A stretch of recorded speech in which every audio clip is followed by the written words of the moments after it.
Friends, warriors mindset series में जैसा कि आप देख रहे हैं, हर बार हम एक ऐसी पर्सनैलिटी से आपको मिलवाते हैं जो जिन्होंने अपने एरियाज में कुछ ऐसी चीजें की हैं जिससे लोगों को इंस्पायर किया है अपने काम से, अपने एक्शन से, या किसी न किसी तरीके से वो एक ऐसे रिमार्केबल स्टेज पर हैं जहां से यस वी कैन शेयर, और उनकी जर्नी से हम इंस्पायर हो सकते हैं, उनकी जर्नी को इंटीग्रेट कर सकते हैं अपनी लाइफ में, उनके लाइफ लेसन्स को। आज मैं जिनसे आपको मिलवाने जा रहा हूँ, यस ऑफ कोर्स स्माइल तो आनी है, क्योंकि मेरे कई साल से बहुत अच्छे दोस्त हैं। हालांकि हम बहुत कम मिले हैं, लेकिन मैं उनको कहूंगा कि मेरे मेंटर की तरह हैं, मेरे सीनियर ब्रदर। और यस ऑफ कोर्स, यस वो एक ऐसे टीचर भी है जिनसे मैं बहुत सारी चीजें डायरेक्ट और इनडायरेक्ट सीखता रहा हूँ। सो इस वॉरियर्स माइंडसेट सीरीज में मैं स्वागत करता हूँ mister Tapas. Yes mister Tapas, he is a senior psychologist, well renowned motivational speaker, leadership consultant. इन्होंने बहुत सारी किताबें लिखी हैं, ऑथर हैं। There are so many things to tell about him, but yes, he is with us today and आज आपको बहुत सारी लाइफ लेसन्स और प्रिंसिपल्स सीखने को मिलेंगे, बहुत सारी ऐसी बातें सुनने को मिलेंगे जिनसे कि हम अपने लाइफ को बेटर बना सकते हैं। सर, स्वागत है आपका इस वॉरियर्स माइंडसेट सीरीज में। Thank you very much, Uday. It's a delight to be here with you. Thank you sir. ये हमारे लिए इंस्पिरेशन की बात होगी कि आज आपके इंसाइट्स, आपके एक्सपीरियंस को हम अपने ऑडियंस के साथ शेयर कर पाएंगे। मेरा एक इंटरेस्टिंग सवाल ये होगा, मैं ना आपको देखता रहता हूँ अलग अलग प्लेटफॉर्म पे। यू आर लाइक, आप गाने भी गाते हैं, आप जब भी आपको समय मिलता है घूमने निकल जाते हैं, बहुत सारी ऐसी चीजें करते हैं जो आपको, मुझे लगता है कि आपको खुद को अच्छी लगती है। तो सबसे पहला ये, इस सारी व्यस्तताओं के बीच, इतने सारे टास्क प्रोजेक्ट्स होते हुए भी, how do you maintain that positivity? आप कैसे समय निकाल लेते हैं? उदय जी, बहुत बहुत धन्यवाद। आप खुद एक मोटिवेशनल स्पीकर हैं और काफी लोगों को मोटिवेट करते हैं, और मुझे ये ज्ञात है कि एनर्जी इज एवरीथिंग। और ऐसा नहीं है कि समय हमारे पास नहीं होती, हम समय उसी व्यक्ति या उसी वस्तु या उस चीज के लिए निकालते हैं जिससे हमें प्यार हो। और मुझे, जैसे आपने बताया, घूमना है, पेंटिंग करना है, गाना गाना है, लिखना है, पढ़ना है, या नेचर से हो, मुझे बड़ा प्यार है। और इन चीजों में जब मैं अपने आप को व्यस्त रखता हूँ, और मुझे लगता है कि I draw energy from them, मुझे बड़ी ऊर्जा मिलती है उस चीज से। और उसका बहुत ज्यादा फायदा मुझे तब होता है जब मैं लोगों के सम्मुख होता हूँ, क्योंकि वहां जब आप और मैं स्टेज पर होते हैं तो वहां एनर्जी एक्सचेंज होती है, and people expect lot energy from us. और मुझे एक बात तो जी सबसे प्यारी लगती है कि you can only give what you have. आप वही दे सकते हैं जो आपके पास है। तो अगर मेरे पास एनर्जी नहीं होगी तो मैं दे नहीं पाऊंगा।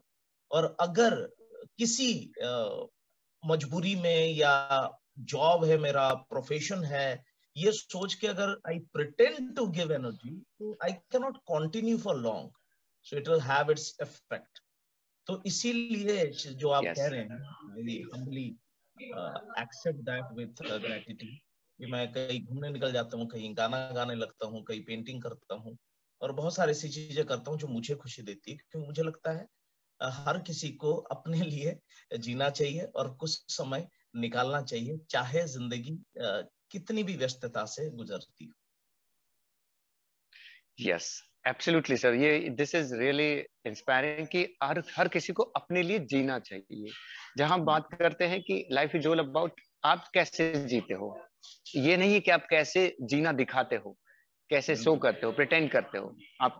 आपने ये बहुत सही पॉइंट बताया कि प्रिटेंड नहीं करना है। What ever you have, you only can give that.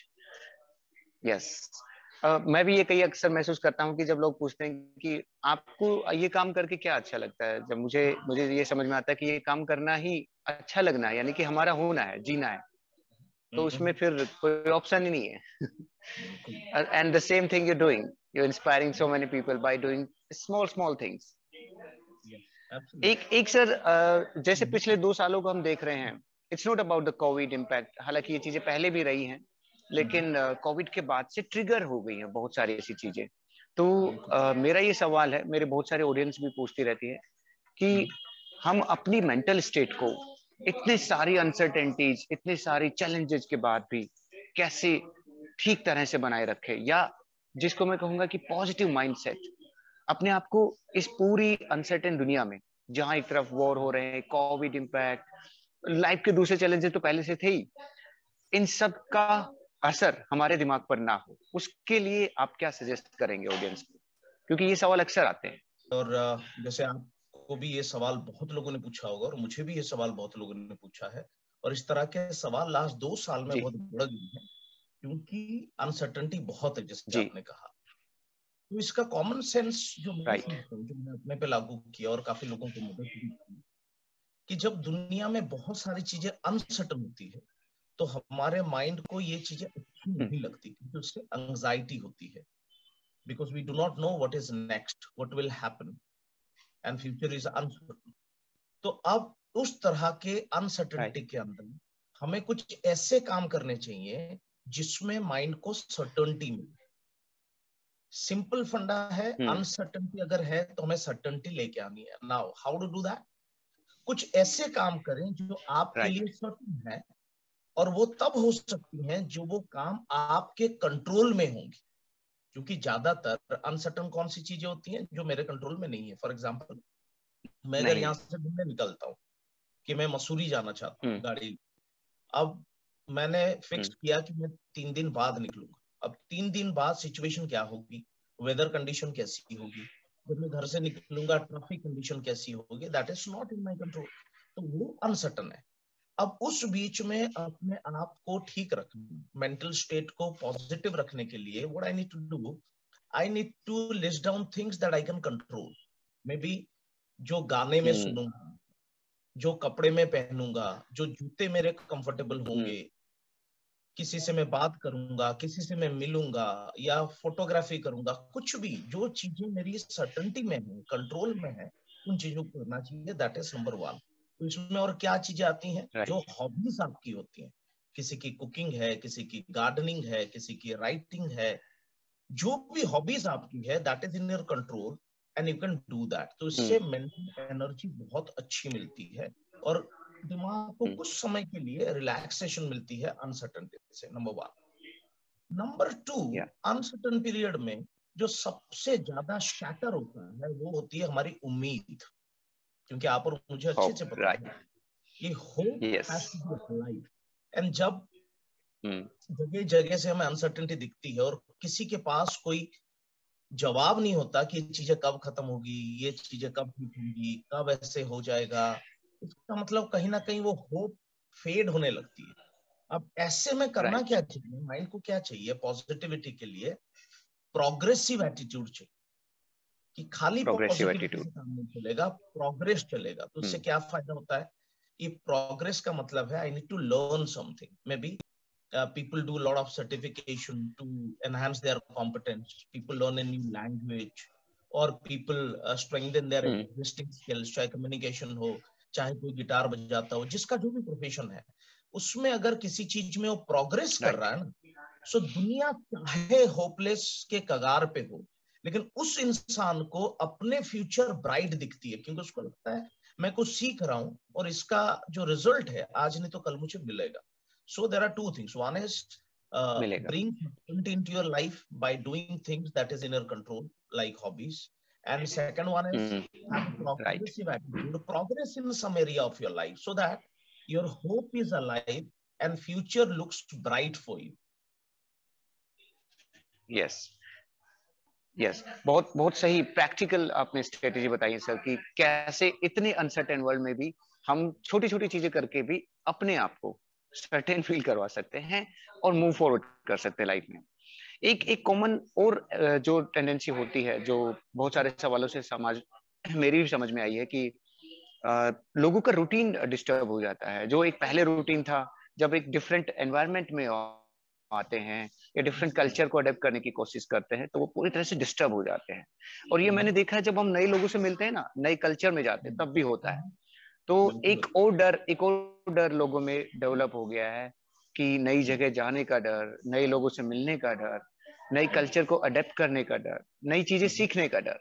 Again hmm, this is related to that uncertainty, but hmm, जो चेंज प्रोसेस है उससे हम्म। कहीं ना कहीं लोग अभी घबरा रहे हैं। ये भी एक कॉमन सवाल निकल के आ रहा है। Then how to overcome this, how to plan कि वो चेंज को अडेप्ट कर पाए। चेंज तो देखिए किसी को भी अच्छा नहीं लगता, कोई यस। willingly नहीं चाहता कि मैं परिवर्तन करूं अपने जीवन में। तो चेंज में घबराहट यस। होना, एंजाइटी होना या चेंज को रेजिस्ट करना बड़ा स्वाभाविक है। आप एक छोटे बच्चे को भी कहते हो 3 साल के कि नहा लो या कपड़े पहन लो, हम्म। कंघी कर लो, तो the child resist in the beginning. तो ये स्वाभाविक है। तो हम्म। क्यों मैं आपको ये कह रहा हूँ, क्योंकि सबको ये पता होना चाहिए कि अगर मैं किसी चेंज से गुजर रहा हूँ या I want to bring change in my hmm. Life and if resistance है मेरे मन में, तो इट इज ओके। अब उस रेजिस्टेंस को दोबारा से इट इज रजिस्टर, ओके। ये स्वभाव है हमारा माइंड का ना, हम्म। स्वभाव कि कोई नई चीज होगी तो आपको थोड़ा सा अटपटा लगेगा, थोड़ी देर के लिए लगेगा। और हमने अपने जीवन में बहुत सारे यस। ऐसे चेंजेस किए हैं। हमें किसी समय ड्राइविंग नहीं आती थी, हमने ड्राइविंग सीखी और शुरुआत के दिनों में एंजाइटी वाज वेरी हाई, और हमें वो ड्राइविंग करते करते धीरे हम्म। धीरे अब इतनी आदत हो गई है, now we are doing it without having to think about it. Now how to go about it, कैसे इस चेंज का ये। सामना करें। देखिए चेंज हम्म। के लिए सबसे जो सहायक कंपोनेंट ब्रेन की होती है, दो तरह के हमारे पास ब्रेन होती है, जिसको एक कहते हैं लिम्बिक ब्रेन जो बीच में होती है, जो प्रिमिटिव ब्रेन है, और दूसरा जो है वो हमारा नियोकॉर्टेक्स है। Neocortex is thinking part of the brain, जो कि बड़ा डेवलप्ड है हम्म। एवोल्यूशन में।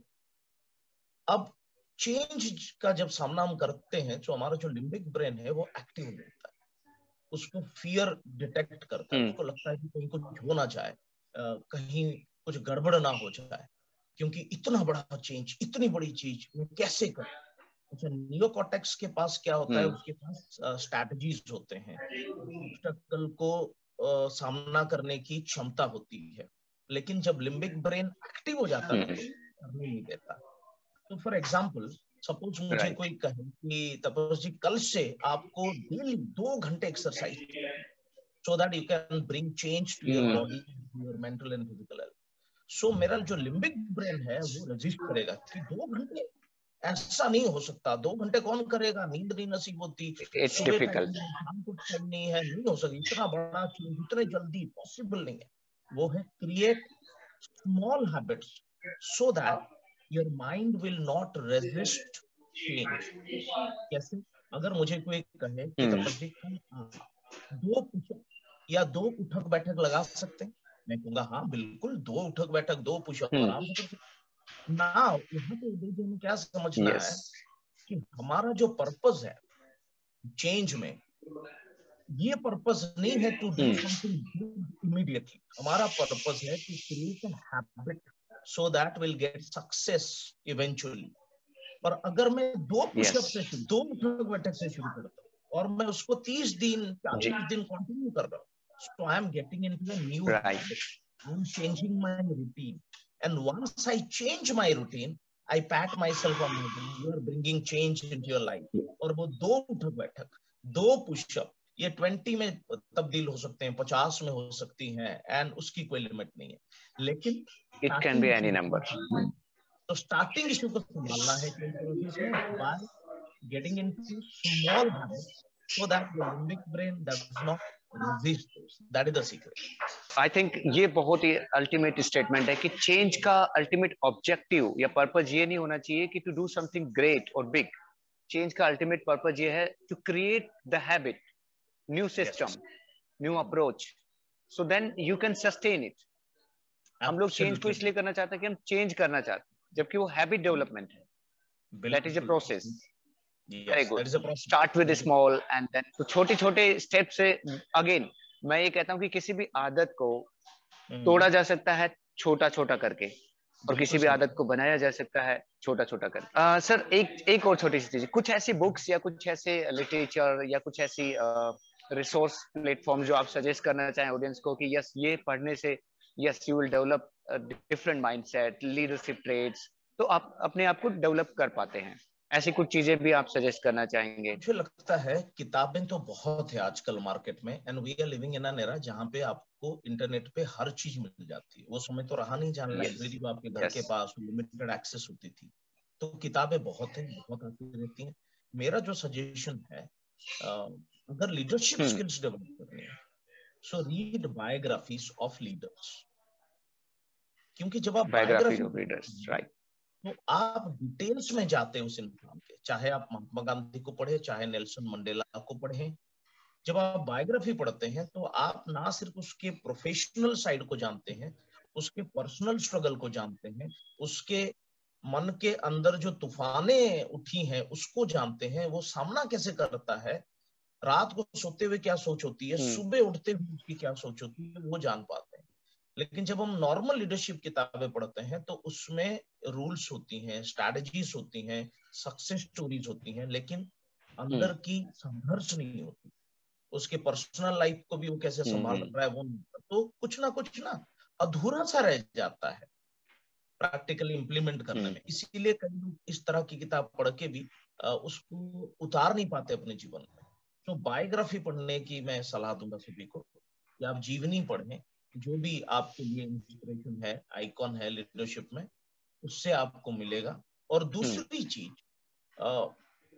एक तो होगी जीवनी, दूसरी चीज है आपके लाइफ में कोई मेंटोर होना बड़ा जरूरी है, जिसके साथ आप बात कर होना, राइट, जिसके साथ आप बात कर पाए। क्योंकि पढ़ तो आप लेंगे, लेकिन जब वो बारी आएगी उसको इम्प्लीमेंट करने की प्रैक्टिकल लाइफ में, you need someone to hold your hand, to guide you, to remove obstacles from your life, और simply change the way you think.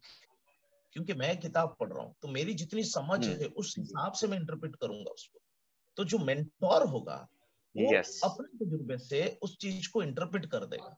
Simple है, जैसे उस फील्ड का वो एक्सपर्ट होना चाहिए। मतलब मुझे अगर कोई एक्सरे रिपोर्ट कोई दिखाए हड्डियों की, तो मुझसे पढ़ी नहीं जाएगी। तो we need expert. Orthopaedic surgeon के पास जब हम जाते हैं वो हमें बताता है कि this is the bone and this is what happened. इसी तरह एक मेंटोर चाहिए जो उस एक्सरे रिपोर्ट की तरह ना उस बायोग्राफी को पढ़ दे, हमारे जीवन को देख ले, और हमें जो नजर नहीं आ रही है उसको नजर आ जाए। तो दो चीजें, एक तो बायोग्राफीज और एक मेंटोर होना जरूरी है ताकि आगे बढ़ने में आसान। Yes, very true, very true. तो बायोग्राफीज ज्यादा प्रैक्टिकली, मैं ये कहूंगा कि यस यू आर राइट, बहुत ज्यादा इंस्पायर ना करके आपको प्रैक्टिकल इंप्लीमेंटेशन देती है, क्योंकि इंस्पिरेशन अलग चीज है, आपको जब इंप्लीमेंट करने की बारी आती है तो आपको उसी तरह से जीना होता है। और सर यहाँ मेंटोर वाला जो आपने बताया कि yes we must have someone in our life जो हमारी सोचने के तरीके को गाइड करे, हम उस तरह से कोच करे। तो यहाँ पर एक चीज मेरी समझ में आती है कि लोगों के कई बार ये सवाल होते हैं कि मेंटोर किस तरह का होना चाहिए, तो यहाँ आप क्या बताना चाहेंगे? देखिए, हम अगर महाभारत को देखें तो कृष्णा जैसे मेंटोर होना चाहिए। लोग कहते हैं कि कृष्णा जैसे मेंटोर होना चाहिए, लेकिन प्रैक्टिकल लाइफ में कृष्णा मिलना मुश्किल है, क्योंकि हम भी अर्जुन तो हैं प्रैक्टिकली। तो हम भी अर्जुन नहीं है, तो व्यक्ति में सारे गुण मिलना और कृष्णा वो बहुत संभव ना हो। तो जीवन में आपके पास लोग ऐसे होने चाहिए, मुझे लगता है 3 तरह के लोग आपके जीवन में होने चाहिए।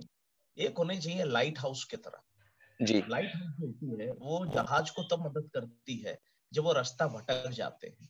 तो कोई ऐसा होना चाहिए जब मैं भटक जाऊं लाइफ में कहीं और मुझे समझ ना आए किनारा कहाँ है, सो वो मुझे बैक ऑन ट्रैक ले आए। तो ऐसे लोग होने चाहिए जीवन में, प्रोफेशनल लाइफ हो या पर्सनल लाइफ हो। सेकंड तरह के लोग हमारे जीवन में होने चाहिए जो फोकस लाइट वाले होते हैं। फोकस लाइट जब हम स्टेज पे खड़े होते हैं तो एक फोकस लाइट पड़ती है और हर जगह अंधेरा होता है, लेकिन वो लाइट रोशनी हमारे ऊपर पड़ती है। इस तरह कुछ लोग हमारे जीवन में होते हैं। जैसे बचपन में हमारे पेरेंट्स होते हैं, उनका सारा ध्यान हमारे ऊपर होता है, हमारी डेवलपमेंट, हमारी बेटरमेंट, हमारी खुशियां, हमारी उन्नति। इस तरह के कुछ लोग होने चाहिए जो हमारे लिए सोचते हो, हमारे ऊपर ध्यान होता हो और हमारी उन्नति के लिए वो आग्रही हो। तो ऐसे लोग होने चाहिए जो फोकस लाइट हो। एंड लास्ट जो लोग होने चाहिए वो डिस्को लाइट की तरह कुछ फोकस लाइट। अब डिस्को लाइट क्या करती है? इंटरेस्टिंग। डिस्को लाइट चमचमाती है दिवाली के समय जैसे। तो यस ऐसे लोगों यस। को जरूरत पड़ती है जब मेरे जीवन में मुझे सब पता है कि मुझे लाइट हाउस की जरूरत नहीं है, I know where I am heading, and मुझे अपनी उन्नति के भी प्लान पता है, सो मुझे फोकस लाइट की भी जरूरत नहीं है। But sometimes I feel sad, I feel mood off हो जाता है मेरा, या कुछ हो जाता है, I don't feel like doing it, I don't feel like working. उस समय ना मुझे डिस्को लाइट वाले लोग चाहिए जो मेरे जीवन को इमीडिएटली थोड़ी चकाचौंध लेके आ जाए, मतलब they brighten my day, they make me smile, they bring energy to me and I feel good when I am with them. तो ऐसे लोग इमीडिएटली आपको ना अपलिफ्ट कर दे, इमीडिएट। ये इंस्टेंट एनर्जी जो होती है ना, मैगी के तरह 2 मिनट, ये इंस्टेंट एनर्जी वाले होते हैं। उनसे बात कर लो खुशी हो जाती है, उनसे मिल लो इंस्टेंट एनर्जी। Instant energy. तो ये 3 तरह के लोग जी हमारे पास होने चाहिए, light house and focus light and disco light. These are the three lights. Like one is lighthouse. There's a light, so you need someone who can guide you in your darkest time, or you need direction. And then focus light when you are on stage, like you need most attention, and they're giving you, they're inspiring you, they entertaining you, they're giving you energy in a way that they are just giving you. And the third one is disco light. Whenever you need the energy or the instant energy, go with them. They will entertain, they will do that magic. Amazing sir, ये light वाला concept बहुत ही practical है और so inspiring. Thank you. 3 तरह के लोग, मुझे लगता है कि हमारे आसपास जो लोग होते हैं ना, वो हमारे लिए जरूरी है ही है, क्योंकि हम भी तो ना इंसान है ना, सोशल ह्यूमन बीइंग को हमें इस तरह के कनेक्शन चाहिए। बट थोड़ा सा सेलेक्टिवली ये देख ले कि कौन हमारे लिए लाइट हाउस है, कौन हमारे लिए फोकस लाइट है, एंड देन कौन हमारे लिए डिस्को लाइट है। This will create magic.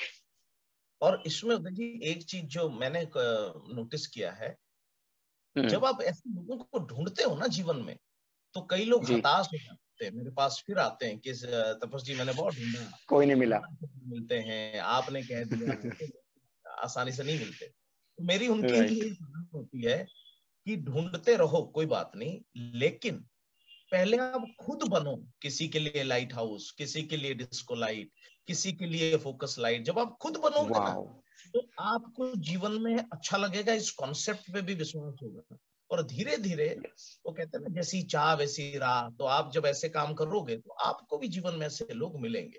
So be a light house for someone, be a disco light for someone, be someone's focus light. Wow, that's so magical. अब ये बात सही है, क्योंकि हम पाना चाहते हैं, हम कुछ अचीव करना चाहते हैं, हम ढूंढ रहे हैं इसे। हम ढूंढ क्यों रहे हैं, हम बन क्यों नहीं जाते, हम क्रिएट क्यों नहीं शुरू, हम लोगों के लिए क्रिएटिव बन जाएं, हम कोशिश करें कि हम कुछ एफर्ट्स डालें। अगर हम ढूंढने चले कि मैं किसी के लिए फोकस लाइट बन सकता हूँ, या मैं किसी के लिए डिस्को लाइट बन जाऊं, और maybe I am the light house for someone, creating the magic for in someone's life. Yes. Start by doing small things, and these small I would not say these are the tips or strategies. I would say these are some rules, basic rules to create that happiness within your day-to-day life. So एक और सवाल, and this is from my own heart and mind. When you feel that okay, this is the most important time for you, and you need to say no to someone or to some big priority, जो आपको लगता है कि ये प्राथमिकता उन लोगों के लिए, आसपास के लोगों के लिए है, उनके लिए इंपॉर्टेंट है, लेकिन आपके लिए नहीं, क्योंकि आप बहुत विजनरी हो, आपको पता है कि लंबा जाना है। ऐसी चीजों में, ऐसे मकसद में कई बार आपको कुछ चीजें नजरअंदाज करनी पड़ती है, कुछ लोगों को ना कहना पड़ता है, कुछ प्राथमिकताएं उन लोगों के लिए हैं या आपके लिए भी, उनको भी कुछ रिचुअल्स को भी ना कहना पड़ता है। यानी कि ये कहें कि वो एक सेक्रीफाइस होता है और वो करना पड़ता है। ऐसी सिचुएशन में जब बहुत सारे क्रिटिसिज्म आपको झेलने होते हैं, तो उनको कैसे मैनेज करना चाहिए, क्योंकि वो मिलेंगे तो सही, दूसरे लोग तो फैमिली मेंबर्स हैं, रिलेटिव हैं, उनकी उम्मीदें तो है ही। लीडरशिप में ना एक चीज तो हमें समझना होता है कि if you are leading organisation, जैसे आप भी करते हैं, once you are a leader, you cannot make everyone happy. And ये भी कहा जाता है कि अगर आप सबको खुश करना चाहते हैं तो आप लीडर मत बनिए, एक आइसक्रीम सेलर बनिए। क्योंकि आइसक्रीम वाले के पास सारे खुश होकर आते हैं, खुश होकर जाते हैं। कोई नाराज होकर आइसक्रीम खाने नहीं आता है, कोई नाराज होकर आइसक्रीम वाले के पास से नहीं जाता। तो नाउ जो आपने ही अपने क्वेश्चन में आंसर दिया कि when you know your priority, you know it has a price and you got to pay the price. तो कई बार हमें, आपको, या कोई भी रेस्पॉन्सिबल पोजीशन पे कोई है, कोई डॉक्टर है, कोई एडवोकेट है, सीमा पर तैनात जवान है, हर कोई सैक्रिफाइस करता है। सो ऐसा नहीं है कि ये कोई नई चीज है, हम सबको त्याग करना पड़ता है। लेकिन हमारे ये जिम्मेदारी है, क्या हमने उतना समय दिया है अपने घर वालों को समझाने में कि ये सैक्रिफाइस हमारे लिए कितनी जरूरी है, ये लक्ष्य प्राप्त करना हमारे लिए कितनी जरूरी है। कई बार हम गलती क्या करते हैं, बहुत लोग करते हैं, हम अपने लक्ष्य को तो समझ जाते हैं, we are passionate about what we want and we love what we do, लेकिन हम दूसरों को समझाते नहीं है। और हम कहीं ना कहीं उम्मीद करते हैं कि बाकी लोग अपने आप समझ जाए। बट हमें समझना है कि people around me are not mind readers. They have their expectation like normal family members have. तो मुझे बहुत समय देना पड़ेगा, प्यार मोहब्बत के साथ उनको समझाना होगा कि why it is needed, and by sacrificing certain things, जैसे आपने बताया कि फैमिली रिचुअल्स है, गैदरिंग्स है, बहुत सारी चीजें जहाँ पे हम सैक्रिफाइस कर जाते हैं। तो हमें क्या समझाना पड़ेगा? I would also like to be a part of those festivals. I would also like to have fun because I am also a human being.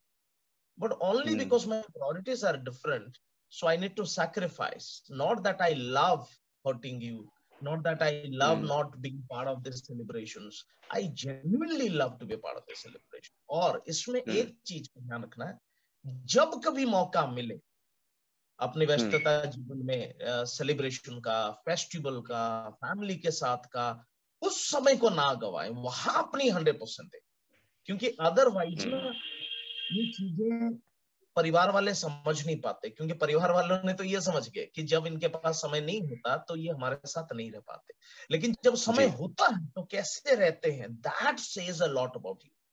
तो जब समय होता है और आप 100% रहते हो और लोग आपको समझते हैं, आपके पैशन को समझते हैं, आपके प्रायोरिटी को समझते हैं, तो आई एम श्योर लोग फिर आपका साथ भी देते हैं जब आप सैक्रिफाइस करते हो। तो हमें अपनी एफर्ट करनी होगी लोगों को समझाने में, how passionate I am and what my priorities are, and I need to take permission from them by convincing that I need some time and energy, and I'm sorry that I am not a part of those rituals and celebration, even if I would want it. Yes. आपके इस जवाब से मैं दो चीजें समझा हूँ। बहुत खूबसूरती से आपने बताया कि आपको तो समझ में आ गया है, you are passionate about something, you have a purpose, you are a visionary person, but आपको समझाना होगा अपने फैमिली मेंबर्स को, अपने साथियों को, आपको समझाना होगा। ये भी आप ही की जिम्मेदारी है। अगर वो नहीं समझे हैं, दैट मीन्स हमें और एफर्ट्स डालने पड़ेंगे। और दूसरी चीज, जब भी मौका मिले उन मोमेंट्स को जीने का, पूरी तरह से जियो, क्योंकि ये शायद बता के नहीं आएंगे, इसकी कोई प्लानिंग नहीं होगी। So grateful sir, it was so nice. इतने सारे डिटेल चीजें, देखिए वैसे तो बहुत सारे हम मिलते रहे, लेकिन ये जो वन ऑन वन कन्वर्सेशन है, its beauty of this conversation कि मैं वो सारे सवाल आपके सामने रख पा रहा हूँ जो मुझसे कई सारे लोग पूछते हैं, आपसे भी पूछते हैं। मुझे बहुत खुशी हुई आपसे बात करके। और मैं भी एक चीज उदय जी आपसे जानना चाहता हूँ, मैं इतने साल से आपको देख रहा हूँ और आपकी जो सक्सेस की जर्नी है उससे मैं बहुत इंस्पायर हुआ हूँ। I remember the day when we met. आप में एक जो चीज मैंने देखी थी, वो spark was alive, passion was intense, and मुझे जो सबसे अच्छी चीज लगती है आप में, that you have been a very good learner. You learn very fast, you learn very deep, and really want to help people. मैं आपसे ये जानना चाहता हूँ कि आपने भी अपने पैशन को परस्यू किया, आप एक मुकाम पे पहुंचे, इतने लोगों को आपने हेल्प किया, आप अपने आप कैसे मोटिवेट रखते हैं? Very good sir. आपने जो सवाल मैंने पूछा वही आपने मेरे लिए पूछा है, and I am so grateful कि आप ये समझते हैं कि I am a quick learner, और स्पार्क आपको दिखी मुझमें, तो क्योंकि हम बहुत बार मिले हैं। ये आप जैसे ही मेंटर्स का, टीचर्स का साथ है कि बहुत सारी चीजें आप लोगों से सीखिए, और कैसी भी सिचुएशन रही हो इस पूरी कॉर्पोरेट लाइफ में, उसके बाद जब मैंने अपने कॉर्पोरेट जॉब को छोड़ा 2015 में, क्योंकि मैं उससे पहले ही मिला था आपको, we met in 2013 and then मैंने अपनी कॉर्पोरेट लाइफ 2015 में मैंने उसको गुड बाय बोल दिया था। तो इस पूरी जर्नी में एक चीज जो मैंने हमेशा से साथ रखी वो है कि रोजाना छोटे छोटे चैलेंज ढूंढता हूं मैं, चाहे वो लर्निंग में हो, लोगों से बात करने में हो, छोटे छोटे, बड़े नहीं होते हैं हमारी लाइफ में, छोटे छोटे होते हैं, और उनको मैंने कभी भी इस तरह से देखा ही नहीं कि ये एक बैरियर है। उनको मैंने एक एक्सप्लोर करने का नजरिया देखा, उनमें उनमें एक अपॉर्चुनिटी देखी। और वो कैसे देखी? हर एक चैलेंज में कि can I do something for this, and if I will do that, इससे क्या इम्पैक्ट होगा मेरी लाइफ में, नहीं, सबसे पहले आसपास आसपास के लोगों की लाइफ में क्या इम्पैक्ट होगा। और जैसे वो करने गए ना, सर कुछ ना कुछ जरूर होता था। ये दो शब्द तो है ही नहीं मेरे पास। और ऑफ कोर्स आप भी यही चीजें बताते हैं, there is no success and failure, progressive attitude. तो जब उन चैलेंजेस को मैं पूरा कर रहा होता था तो कुछ ना कुछ मिलता था, एंड वो कुछ ना कुछ मिलना बड़ा इंस्पायरिंग होता था, बहुत इंस्पायरिंग होता था कि अच्छा आज कुछ नया सीखा, वाह, अभी किसी से शेयर करते हैं, उसके लाइफ में कुछ बेटरमेंट आएगा, देन ही और she will come with the smile, sir we doing great, great, और किसी के साथ शेयर करो। तो ये एक चैन बनती चली गई। बिल्कुल। So this is the ultimate secret कि हाँ, बस वो छोटे छोटे चैलेंज ढूंढते हैं, रोजाना ढूंढ लें। कई बार तो एक छोटा चैलेंज ये होता है कि किसी 5 साल के बच्चे के साथ बात करके बताओ। अब ये this is not a big, but this is big. 5 साल के बच्चे को इंगेज करना, कई बार ये चैलेंज होता है कि हमारी, अच्छा उम्र तो उम्र ही होती है ना, वो फैक्ट है कि आई एम 38, तो आप बात करो 18 साल के बच्चे से या बच्ची से, इंगेज देम। तो ये छोटे छोटे टास्क लेता था मैं, and that was the way. बहुत अच्छा लगता है, बहुत अच्छा लगता है। और ये जानकर तो मुझे खुशी हुई जो अभी आपने बताई, ये छोटी छोटी चैलेंजेस को लेना। मेरे ख्याल से we have been wired evolutionary, evolution को अगर हम देखें, we have been wired to solve problems and that gives us boost in an energy. Boost, yes, बहुत अच्छी बात है, ना सिर्फ जीवन के लिए, बड़े लक्ष्य के लिए, लेकिन एवरीडे लाइफ का वो एनर्जी, वो एंथुसियाज्म बना रहता है सर, जो आपके चेहरे से दिख रहा है, स्माइल है, छोटी छोटी चीजें करते हैं आप, गाना गाते हैं, तो मुझे लगता है ये द लाइफ इज अबाउट आप कैसे जी रहे हैं, कैसे लोग देख रहे हैं, कैसे आप दिखा रहे हैं, ये नहीं है, आप कैसे जी रहे हैं। Sir I am so grateful, and बहुत सारी ये जो प्रैक्टिकल छोटी छोटी चीजें जो आपने बताई है, will be sharing with our audience on different platforms. I am really grateful कि आपने समय निकाला। मैं प्रार्थना करूंगा कि आप ऐसे ही इंस्पायर करते रहे, और यस ऐसे ही खुश रहें, क्योंकि वो सबसे ज्यादा इम्पोर्टेंट है, जीना। Thank you very much. Only way. Thank you sir. Channel के माध्यम से आपके दर्शकों को बहुत बहुत शुभकामनाएं, बहुत आभार, बहुत प्यार, धन्यवाद। Thank you sir, thank you.